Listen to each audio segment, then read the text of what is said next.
In the NBA, we're obsessed with big threes, okay? Anytime a team added a third player who's really good, we're like, yep, that's a big three. And then sometimes you just have three guys in the team. You're like, yep, their big three isn't as good as the other team's big three.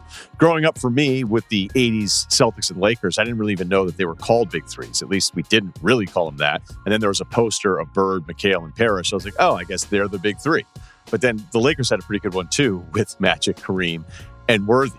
There was also another big three that I really loved in Houston, 98, 99, Hakeem, Barkley, and Pippen. That one lasted about a year, and I think I liked it a lot more than they did. And there's some fans that are maybe going to feel left out in this video. Don't. The Spurs have always had like three awesome players through that entire run where you go, okay, those are three guys that are all really good. But for this construction, we want to focus in on the big threes that added a piece that almost felt unfair.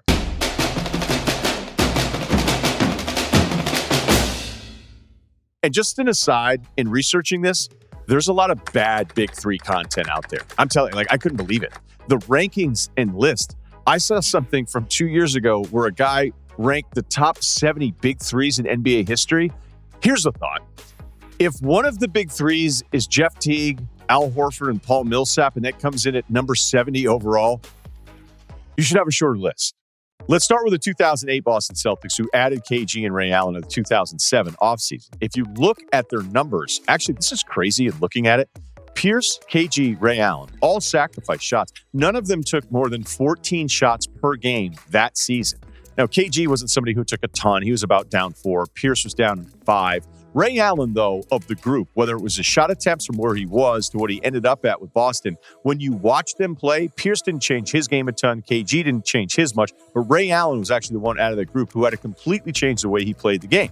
And it was really more just about how he fit in than it was just raw stats. The 2010 Heat, you had LeBron, who basically stayed the same, 40 minutes, 20 shots a game. Wade actually declined just marginally. And Bosch's numbers, he dropped about 3 shots when he was with Miami than Toronto, but you had to watch the games to understand that Bosch was asked to be doing completely different things and how he fit in. The Cavs of that 2014 group, adding Kevin Love and LeBron to Kyrie, who was already there. LeBron's numbers were pretty steady, as you'd expect. Kyrie's numbers were about the same. Kevin Love, though, lost about 5.5 shot attempts per game. Let's face it, in Minnesota, he was putting up huge numbers, lots of shot attempts, a lot of rebounds, but with Cleveland, he was winning some basketball games. Let's also not forget 2015-16 Sacramento. No, I'm just kidding. That's not a big three. I cannot emphasize how bad the big three content is out there. I don't know. There needs to be some overhauling of the entire industry. Okay, the last real one that I do want to do is once Kevin Durant went to the Golden State Warriors. Because Steph was about 2 shots down from where he was. Durant dropped a couple shots. Clay actually took more shots, which is telling about that offense.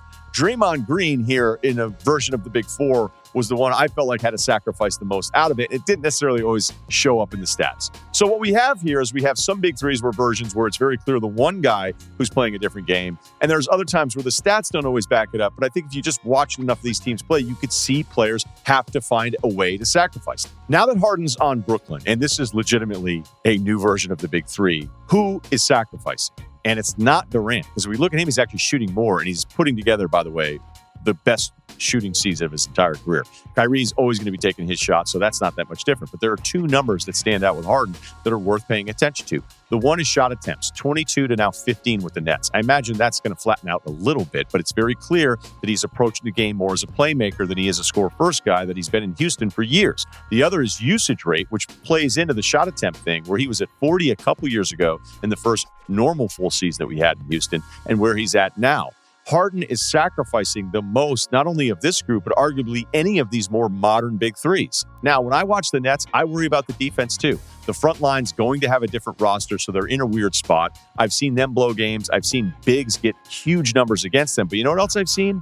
I've seen them destroy teams in the fourth quarter since Harden has been there. And that's the scary thing, because these 3 players are so special. They're not just great scorers. They are special, historic types of finishers that those 3 together, it may not matter how bad the defense is. And I can't believe I'm even saying that. But when it comes to big threes, there's always somebody that's sacrificing, and Harden is taking it to another level. Will he have his mistakes on defense? Yes. Do we want to bet on where Kyrie's going to be at for the entire year? That's still not certain. But if all 3 are locked in and committed, an average defense may be good enough for what we see from this big three.